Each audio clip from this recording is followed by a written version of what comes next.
think that's going to be the biggest challenge for most parents because we're all product of education and we all were conditioned to think that way, that you need grades, you need structure, you need instructions. And once we actually started learning about how that came about, what was the idea behind, what was the purpose of that, we realized that the modern world actually requires quite opposite. In order for them to be able to thrive in the future, they need to be able to think critically, think for themselves, be creative, totally opposite of what the school is supposed to do today. Because the design of school was for a different purpose. Even private schools today didn't really adapt not only the latest knowledge we have on how to teach better, how to learn better, but also there's no correlation between what the future will look like and what they should be teaching today. It's one of the main reasons Elon actually pulled his kids out of one of the best schools, private schools in United States, Mirman School for Gifted and Talented, and started his own school at Astra because they still wouldn't foster critical thinking, they wouldn't foster collaboration, they wouldn't foster creation, the things that we need kids to actually develop in order to be able to thrive in the future. Welcome back to today's Game Changers podcast. My name is Zach Story with my beautiful wife, Natalya Story. And today we're going to talk about a very interesting topic and I think very timely topic. And we're going to be talking about unschooling versus traditional education and homeschooling. Because Natalya dropped a bomb on us in the last episode, just one liner kind of like, because we decided to unschool Sky. He's not going to go back to school. And I thought, wait a second. That needs a little bit of more context. We can't just leave it at that. So we decided to make the next episode to talk about why we decided to unschool our child, but also, let's mention for a fact that we have like a year to actually experiment with, right? Because Sky skipped first grade, so that gives us a whole year to work with. He went only to second and third grade, but I think that's only relevant in terms of like we want to make sure we can handle it. Not that we don't want to unschool for the duration. We do. We understand the value behind it, and we understand the tragedy of traditional education to kids today. But at the same time, I think it's worth mentioning that not everybody can. First of all, unschool from home. Some people don't work from home. And second of all, we want to test ourselves to see if we're going to be capable of doing that. Because it's a real challenge. Kids are home all the time. Not only you have to be able to withstand that as a parent, it's not easy, but also you have to create curriculum for them to study, or rather, empower them to pursue whatever they want to pursue, and at the same time, be able to facilitate some kind of social interaction with other kids. But what I saw so far is actually quite inspiring, because you just went to a first meeting with parents who are unschooling their kids, and there was like 40 kids there, which was a good, pleasant surprise for us. Yeah, especially given the fact that we live in suburbia where it's like every house you have to drive literally from house to house.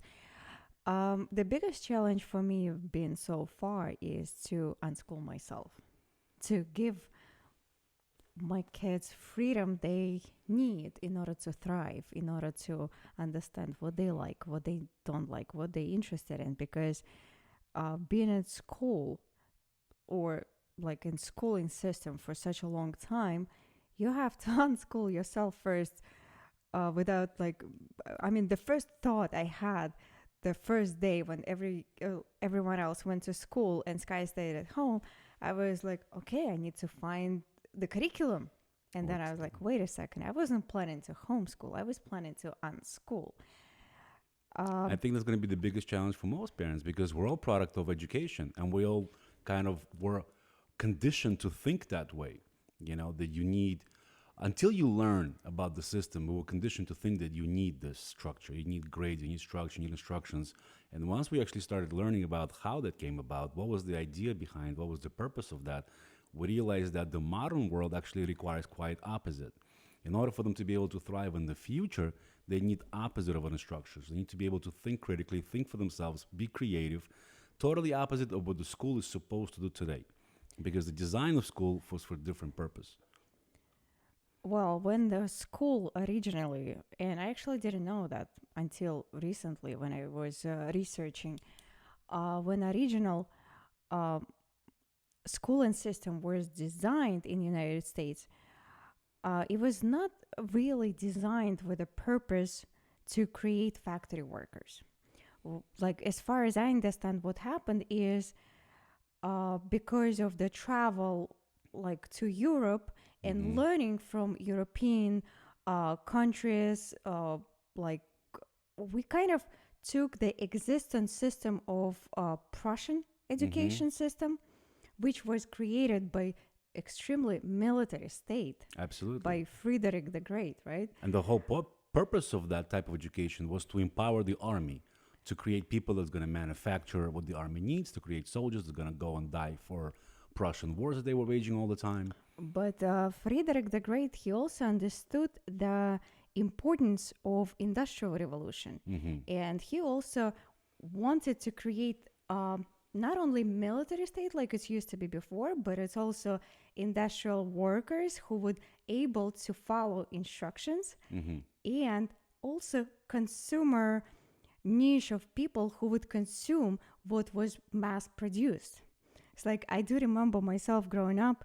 It's like, do you remember, like, most of the people even had the same clothes? When Soviet Union fell apart, it's like, I did remember living with the idea that I want a unique clothes. It's like, and the whole notion of, it's like, one of a kind got to, like, develop so dramatically. It's like, we went to private people who were sewing clothes, and we ordered, like, custom, one of a kind, because it's like, if you don't do that, you would go to school and everyone would dress the same.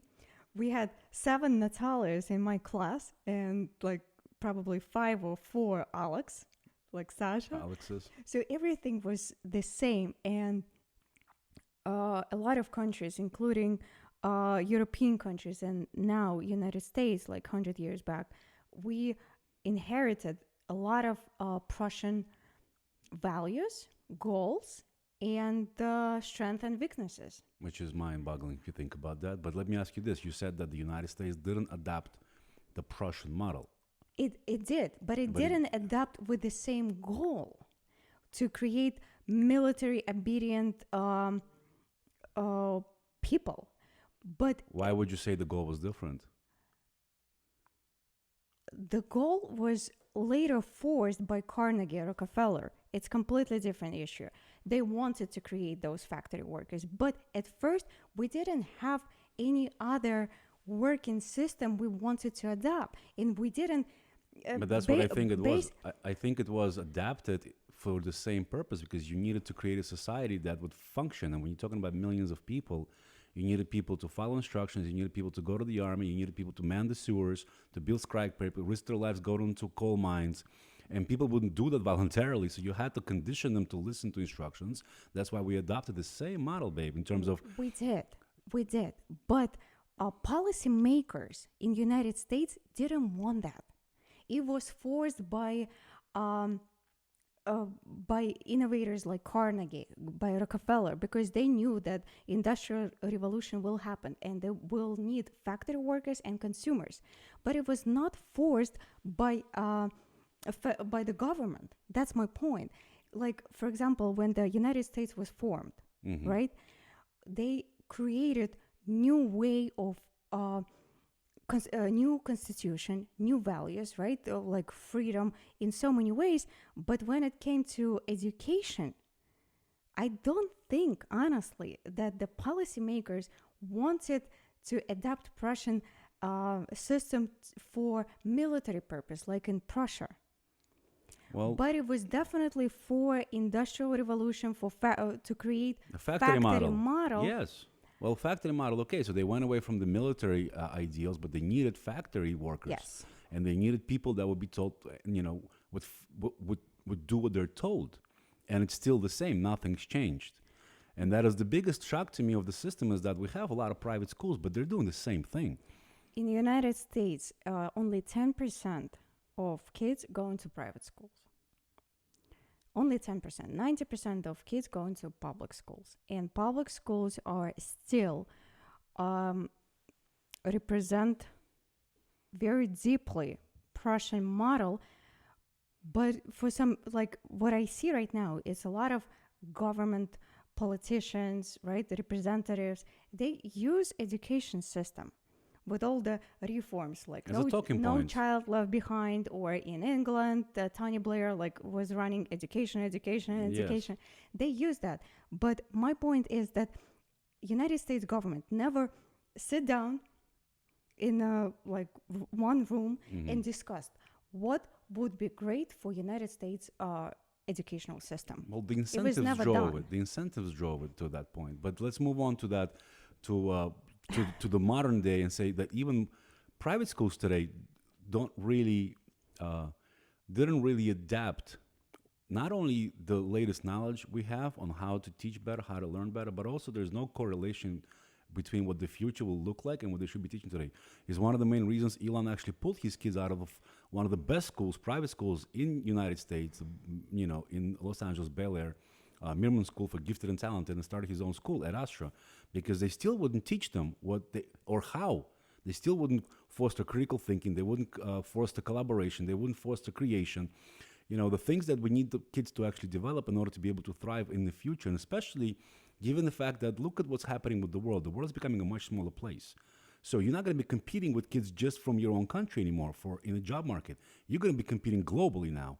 And on the global scale, United States schools are not doing that well. Yeah, I have this report here for a reason. Not even top 20. I have this report here for a reason because, by the way, anybody who wants to actually read this report should definitely go to brookings.edu/policy 2020. We're going to also insert the link and in the description of this podcast episode for sure. We're going to put this link here, because this report actually is quite comprehensive, and I really enjoyed a lot of the work they did. But here they talk about the PISA testing that is kind of done worldwide now.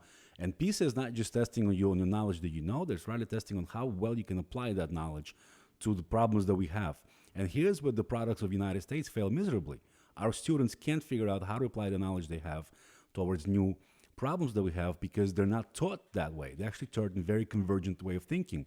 And they do that convergent way of thinking through multiple choice questions versus teaching kids how to think divergently, that every problem has multiple solutions to it. No, the multiple choice thinking makes you think convergently. Every problem has one right answer. Let's find that right answer. That's not the way the world works. It's not the way we come up with solutions.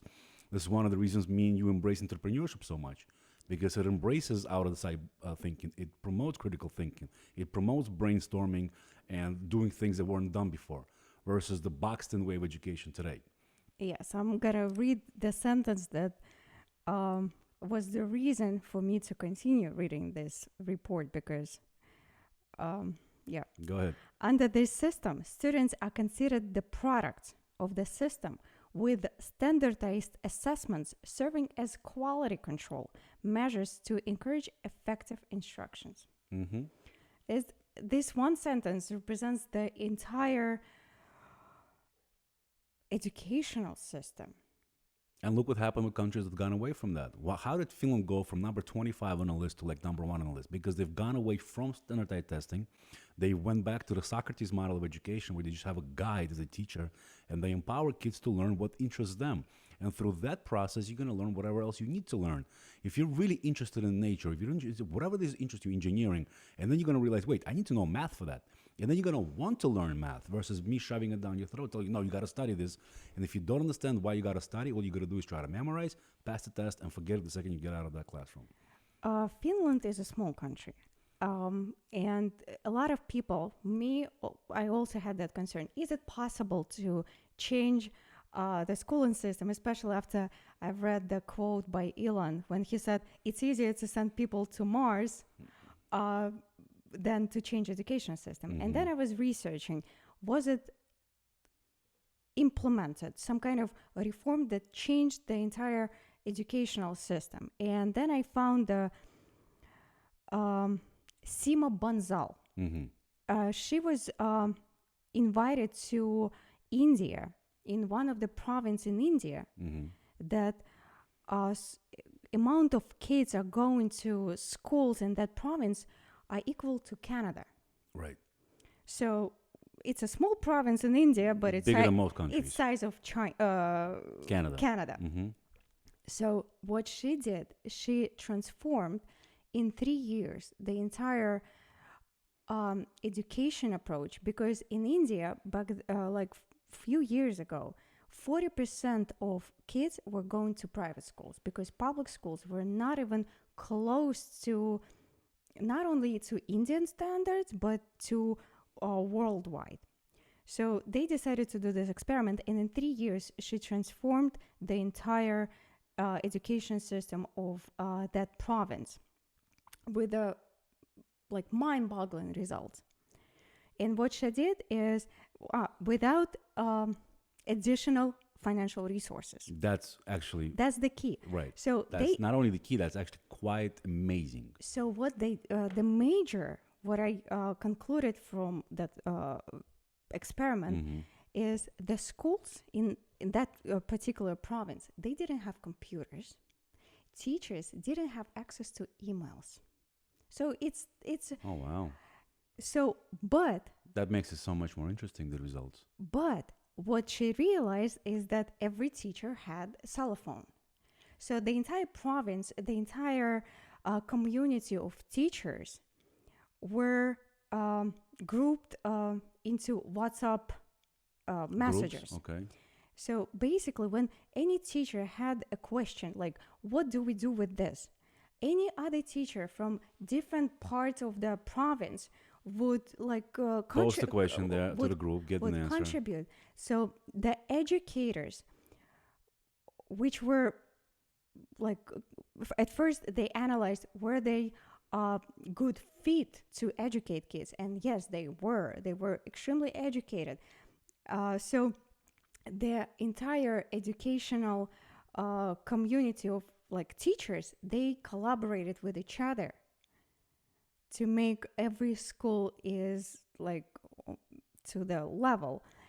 And what they did, they didn't have enough resources to buy different toys. So one teacher went outside, just gathered different stones, different I understand, but let's talk about the end result of that experiment. The end result is that most of the parents stopped looking for private education. Mm-hmm. Because they were extremely happy with the results of the public schooling. And it happened in 3 years without any additional resources, without any technological resources in terms of computers, right? Because they understood the value of technologies, but they didn't have resources. Right.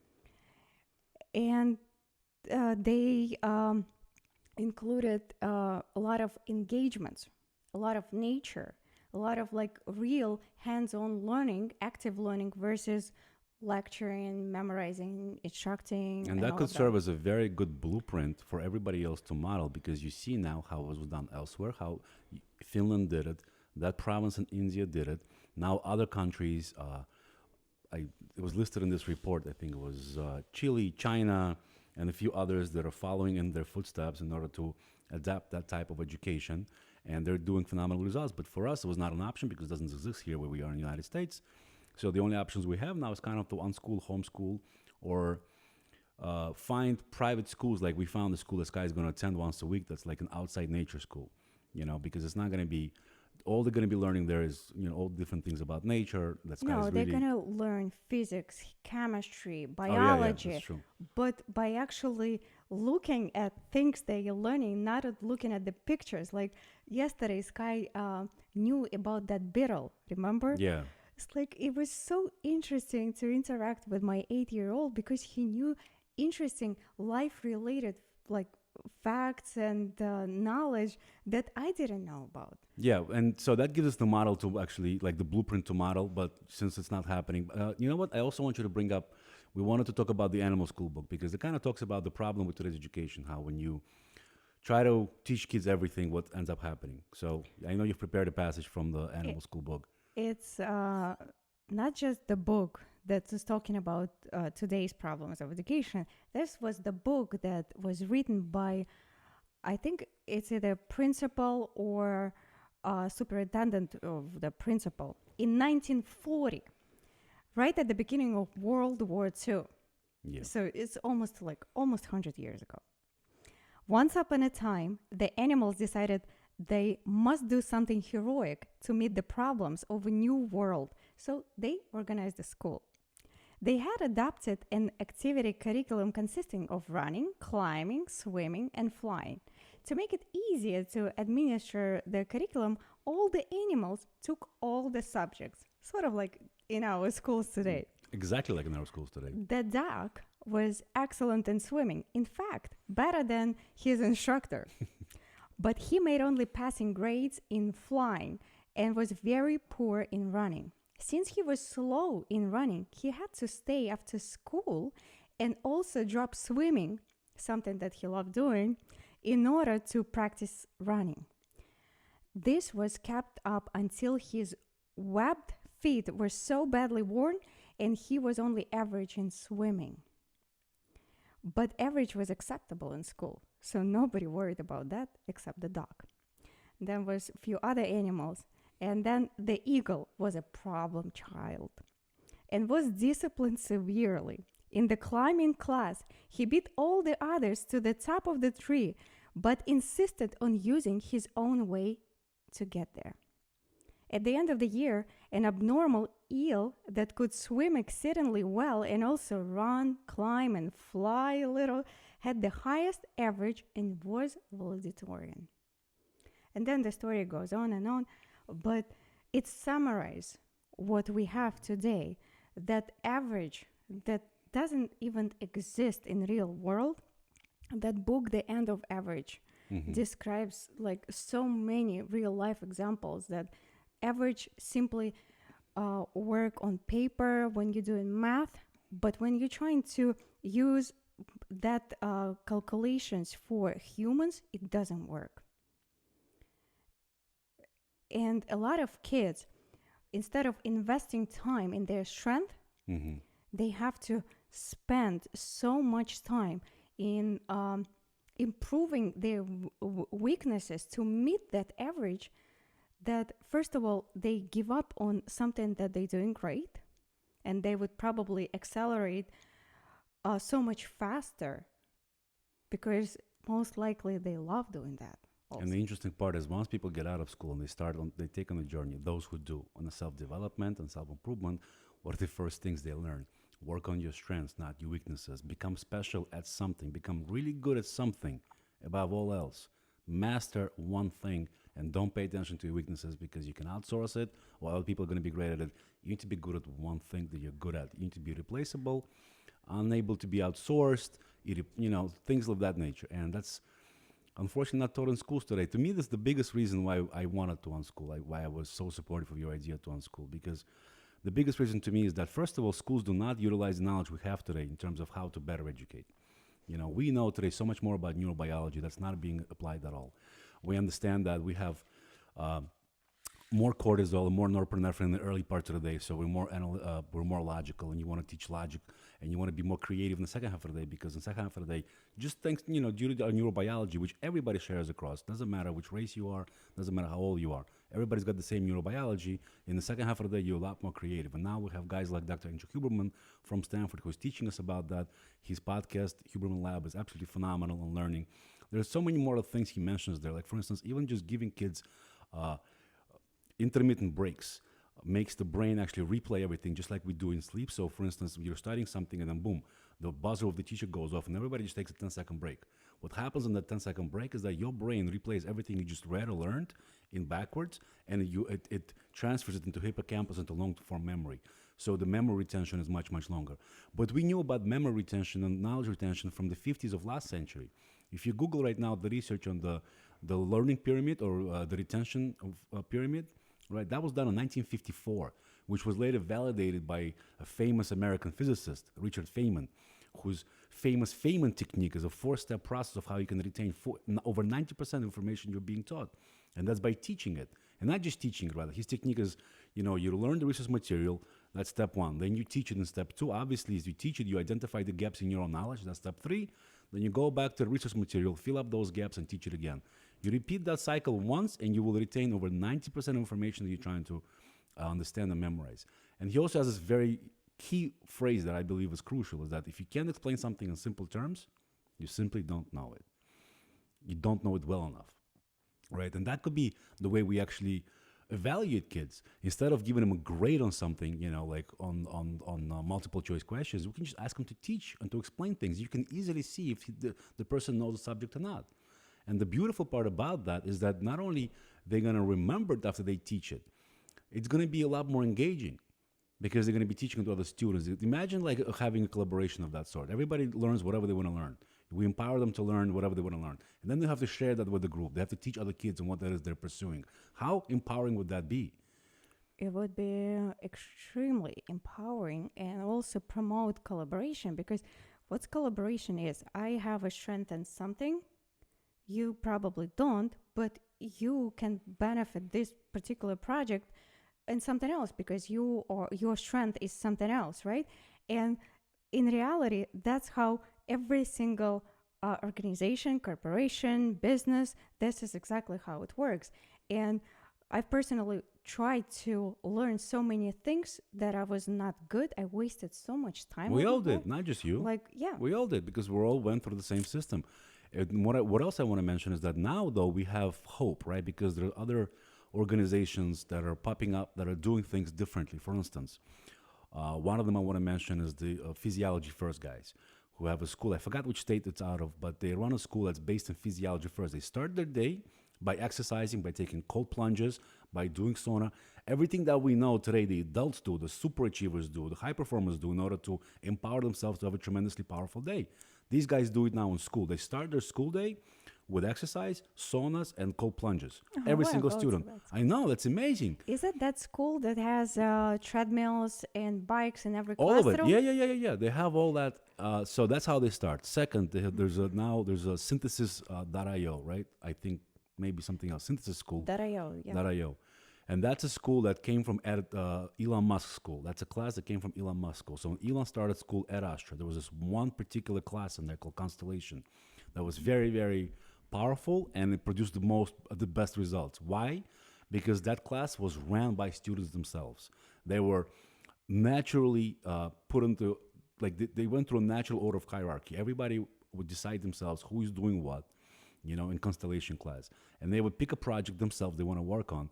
And it was a complete dynamic of collaboration between themselves. The adults would just oversee it. And it was so popular that it now became available online for everybody. It's only $180 a month. It's called Synthesis. You can go sign up your kid, and once a week they're going to be working with other kids, collaborating and working on projects that they themselves pick. And that's amazing because it creates that dynamic of kids being independent, because independence it's missed today in today's education.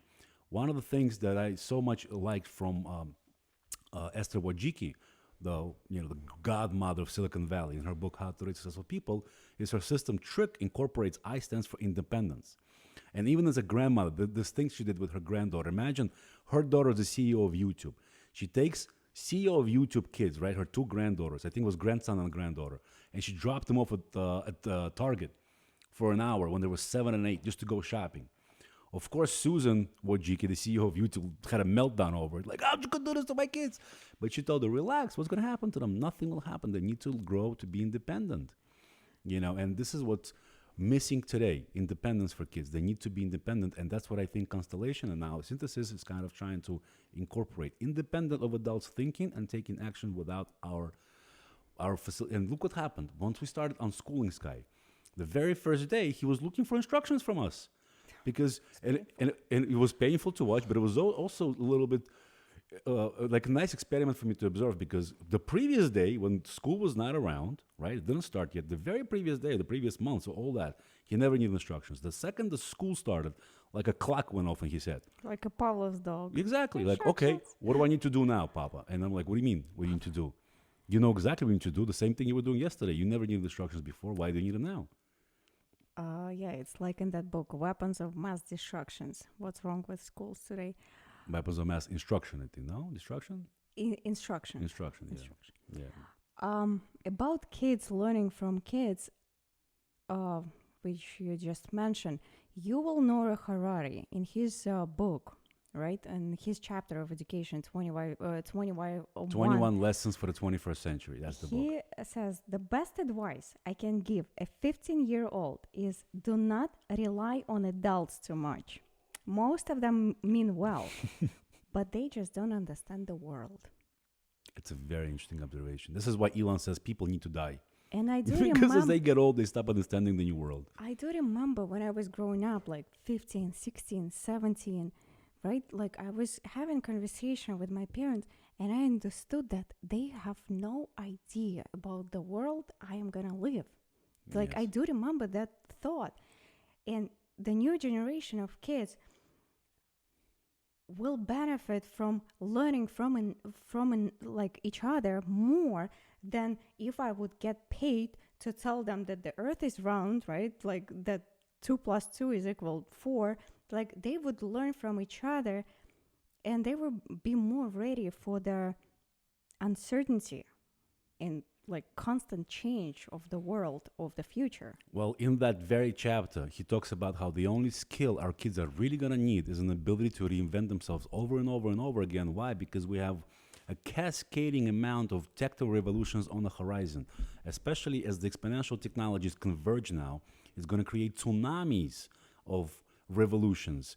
And they're not going to be as people. I love that speech by Yuval Harrari. He talks about people think that's going to be like, okay, revolution and then calm. No, no, no. It's going to be one after another after another. And what's going to happen is you're going to have to, as an adult, you're going to have to reinvent what you do, how you think over and over and over again. Just think about what's going to happen with people once brain-to-computer interfaces become a reality, right? Just that alone will completely transform the way we live, think, and operate forever, for good. You don't even have to think that far. Like, remember 4 years ago? Yes. You couldn't imagine. You just simply could not imagine what about to happen in the next 4 years. Everything changed. The pandemic was the first example of affecting every single life on the planet. And what I love about learning history, that if you look at the last century, the same thing applied for every 20 years. There was a phenomenal book, I forgot who it was written by, but my brother sent it to me and I read it and it was phenomenal. At the very beginning, the historian was explaining and giving an example of how if you look at last century, if you just go back 20 years prior to every big event, 20 years prior to that would be considered inconceivable. For instance, like look at World War II. 20 years ago, Germany was in shambles, destroyed. It didn't exist. If you told somebody in 1920 that 20 years from now, Germany will again start another world war, they will think you're crazy. It won't happen. If in 1960s you told somebody that in 1970 you told somebody that in 20 years Soviet Union will not exist, they'll think you're crazy. But all these things happen. Right? But only now it's happening every single year. Now it's going to be happening very, very often. What about to happen? Like, we also don't know. Like, the entire world, the entire something that we used to is about to change, and not a single person knows how it's going to affect. But what we do know is that it will change. So we need to prepare our kids to deal with change, right? We need to empower them to be able to adapt, to be comfortable with the uncomfortable. How do we do that? Well, it's the opposite of comfort zones. It's the opposite of creating bubbles, which is what the schools are doing today. And I want to a little bit transition about the topic of like the woke disease in education today, which is another consideration for us. For instance, when Sky was going to school last year, we had to ask his teacher her position on CRT. We wanted to make sure, because you have to now be vigilant as a parent about what teacher you're gonna get, because it doesn't mean that just because the school is good, as now we see what happened with James O'Keefe and the Veritas reports that came out. Just because you're giving your child to a good school doesn't mean that the teacher that they're gonna get actually agrees with what you wish they were teaching. But it's not even about agreeing. It's about being okay with thinking differently, being okay with opposite way of thinking.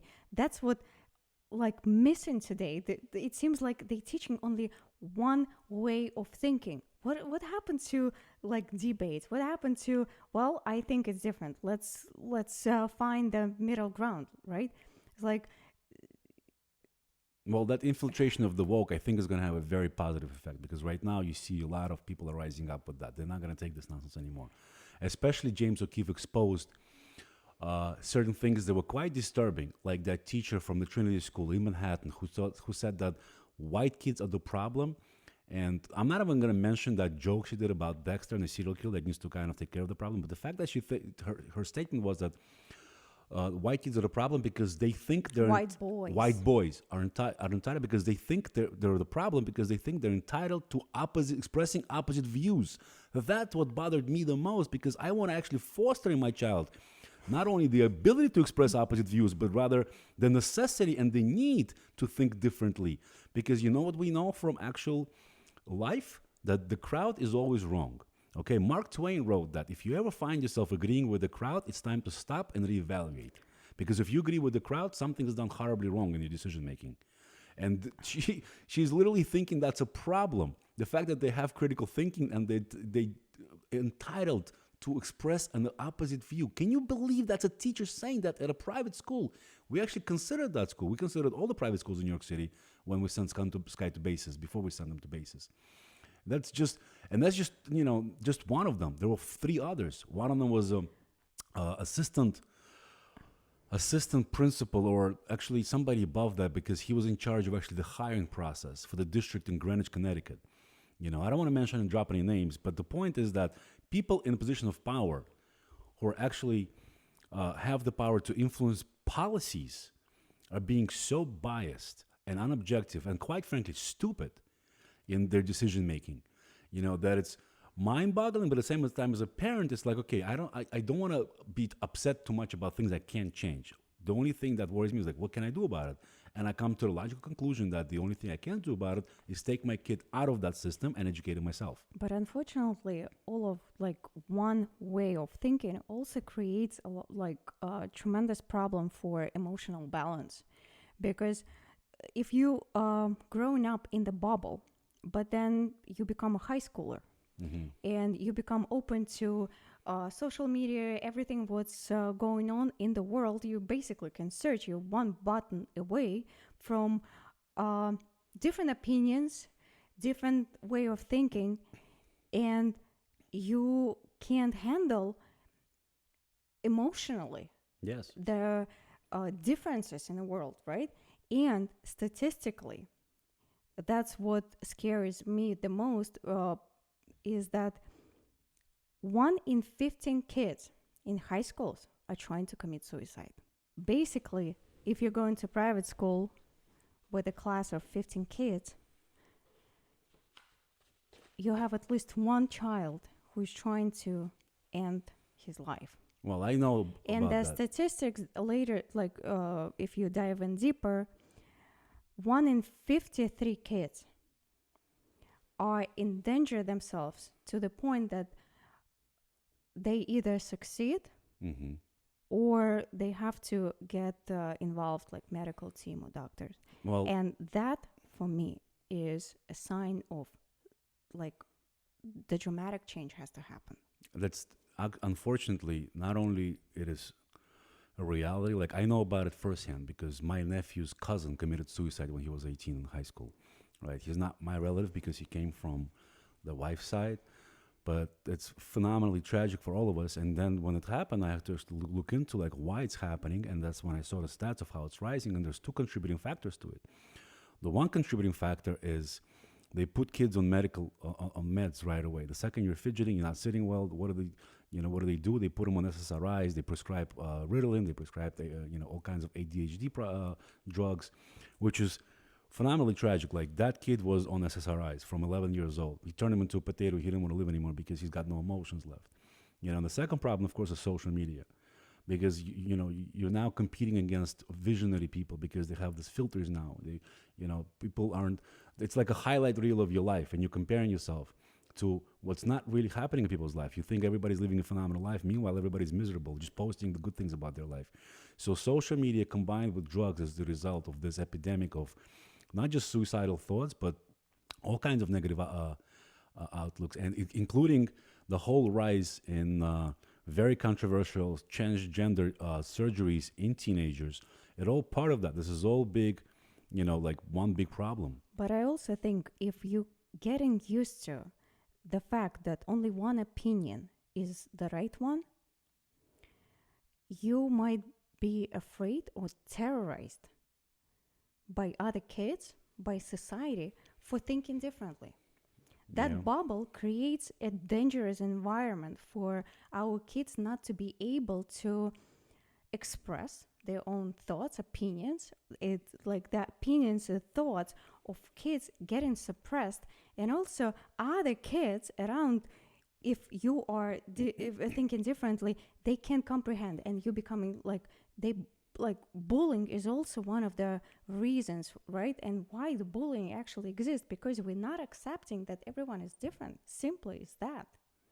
And I do remember kids on the playground, when they're little, they can play, Chinese kid can play with American, with Spanish speaking, with German speaking, with Russian speaking. They don't have that issue. They learn it from us, from adults, from teachers, from grown-ups. Well, what do you expect is going to happen when you teach them CRT, critical race theory, and you tell them that just because they're white, they're already racist? That's just mind-blowing. And it's not only to those kids that are white, right? They telling those kids that are not white, it's giving... That they're victims. it's They're that creating they victim mentality from the victims, get-go. but it's also giving them the green light to bully. Kids who are So white. it's Yes. like it's like a vicious circle we're creating instead of like, well, embrace the difference. And the problem with that is the fact that the people need to remember that our kids are going to have to compete on a worldwide market, right? Not just United States anymore. They're going to be competing with the worldwide students, and guess what? They're not going to be able to compete because other educational systems are producing way more capable students, and the results are much better. But I want to finish on a good note. I want this podcast to actually end well Me too. because I want to transition into the things we can do. You I also found a very hopeful organization. It's called battleforkids.org, Okay. the site. So basically, they're trying to create the network of educators to give them a proper, like the latest studies on how the brain works, how the child development is affected by surrounding, what skills are gonna be needed for 21st century. And basically, if your kid is going to school, you can ask your principal to join that network, which is already like like a lot of schools throughout the entire country are joined the network of educators. They have, so basically they trying to go away from the central government like approach and curriculum and like everything what the government tells them to do, and they trying to create a better future for the kids they are educating. Because let's be honest, if you are the teacher and something happens to one of the pupils, it's heartbreaking. Of course. So They have a very tough job. this network of educators that are led by neurosciences, by behavioral designs, by a lot of experts in their own field, it gives me hope. Let's hope so. Let's hope so because it's important. But still, parents can do a lot themselves. For instance, when Sky was going to school the first 2 years, we were teaching them all about critical thinking, to think for themselves, never to listen to anybody, right? And I remember the product of that. And that was actually a very good test for us. When they were talking in their class about the five, just give us top 5 problems you think exist in the world. And Sky answer was priceless, right? It was, what are the top 5 things Sky told her? And that was a big test for me about the school. That was actually a good test. That they passed that test. They didn't criticize him for it. They embraced him for it, even though he was very critical. But you were concerned. I was concerned. That's why we asked the teacher about CRT. That's why I spoke to the principal about whether or not they're going woke or not. I needed to know these things. But Sky's reply was what? He said the top 5 problems in the world are, number 1 is plastic in the oceans, right? Polluting the ocean. Number 2 was, he called it tree chopping, which he talks about deforestation. Fast food, sugar and foods added everywhere, and Biden. Those are the five top problems of the world Sky mentioned to her, and he's 100% on point about all of them because at that point, Biden's already shaking hands with ghosts, and Sky saw me laughing so hard about that. And when he asked me about what's going on, I explained to him. I explained to him the political system, the shenanigans that are going on, the games that are being played, and this, the so-called leader of the free world is barely, able to actually comprehend and read teleprompter, repeat the lines. And let's be honest, it doesn't feel like free world when kids can express their own opinions and thoughts. But that actually prompted me to explain to him the whole double speak thing, how people label things the opposite of what it's intended to achieve. And we can go from no child left behind policy, which left plenty of children behind, especially after I remember that speech by the late Sir Ken Richardson. I love that guy when he talked about how that system phenomenally good at actually leaving a bunch of children behind. Why would it be? Because they penalize you for not actually being competitive enough in math and English. So if you're not competitive enough, they would yank the funding from that school. So no child left behind actually left quite a lot of children behind. So from schooling doublespeak to like political doublespeak, when we pass acts that we call Patriot Act, which is nothing to do about patriotism, rather Mass Surveillance Act. Then when they called Citizens United, which just basically allowed money into politics, that's actually should be called Citizen Ununited, or Build Back Better. Well, it's been 2 years, nothing's back, nothing's built, nothing's better. It's just a doublespeak of everything. So when I said the so-called leader of the free world, and Sky asked me like, well, why is it so called, Zach? And I told him because the free world is a doublespeak. How many people today in America are incarcerated for nonviolent drug offenses because they smoke pot? Is that really free? Is it really free if somebody can't do anything or doesn't harm anybody else and goes to jail for that? Not so free after that. But so we need to educate kids about things like that in order for them to actually make a better world after us. But also, the policies you just mentioned, they forced by federal law, right? Mm-hmm. But it's in today's world, which is so close to each other, it's hard not to see how, for example, China, which we all been taught to believe that they not really enforcing human rights or all of that, but at the same time, what I see is that they are trying to protect their own kids by manipulating TikTok. They manage their algorithm. social media. For instance, TikTok has a curfew. TikTok's algorithm there is different than the one here because there they push engineering, math competitions, not twerking and dancing like we do here in America. The same in Russia. Surprisingly, almost all schools in Russia has chess. It's mandatory now. Not mandatory, but everybody has chess there. As a mandatory class. It's mandatory. It's been taught as a subject, as math, as literature.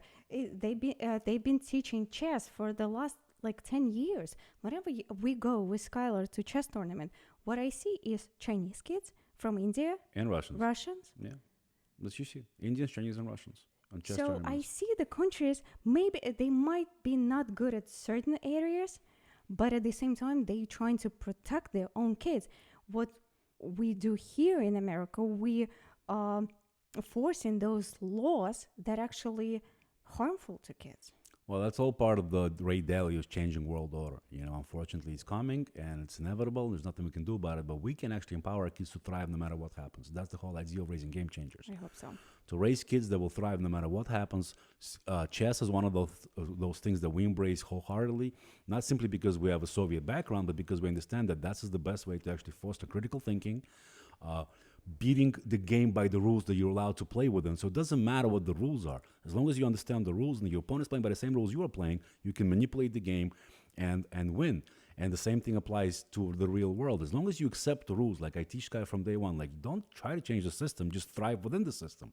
That's all you want to do. Also, competition. Competition is great. It's in everywhere where you go in real life.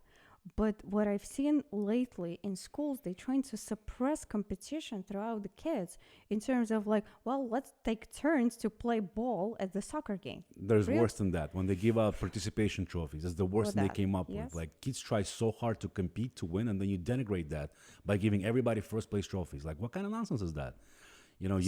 You want that heartbreak. You want that sting of a loss to be there in a child. You want that. That actually promotes effort, and we want to embrace effort. Everything should be about effort and trying new things. We're talking about growth mindset. That's going to be a whole separate podcast episode about growth mindset and how to foster it, and the things we do and mistakes we make as parents, creating fixed mindsets, the messaging that we need to be changing in the way we speak to kids. But we all understand that we need to, well, not all, but at least those who study how to empower kids understand that how important it is to actually promote effort. And you denigrate that by when you give everybody participation trophies. Why would I try so hard if everybody wins? That just... So basically, if I don't go to single practice and just show up at the game... You'll get a participation trophy. But the whole notion of participation trophies, the trophy matters if you worked so freakingly hard and then you actually deserve... Today is Alex Ovechkin's birthday, so I do remember watching recently video because I was honest playing hockey. So the video is that he was trying so hard every single year to get into playoffs, to get that Stanley Cup. It took him 14 years. And it took him 14 years. Imagine what would happen to hockey if everybody got participation trophies. At the end of the year, everybody got a Stanley Cup. It would denigrate the whole thing, the whole experience. So I'm very hopeful, though, because internet empowered us. We are connecting now we're going to be talking right now, interviewing these people, right? We're going to be connecting with a lot of other people. And I think the revolution is on the horizon. Education is one of those industries that's about to be disrupted. I'm happy they were in the forefront of that, and we're going to be part of that disruption. So there's exciting things on the horizon.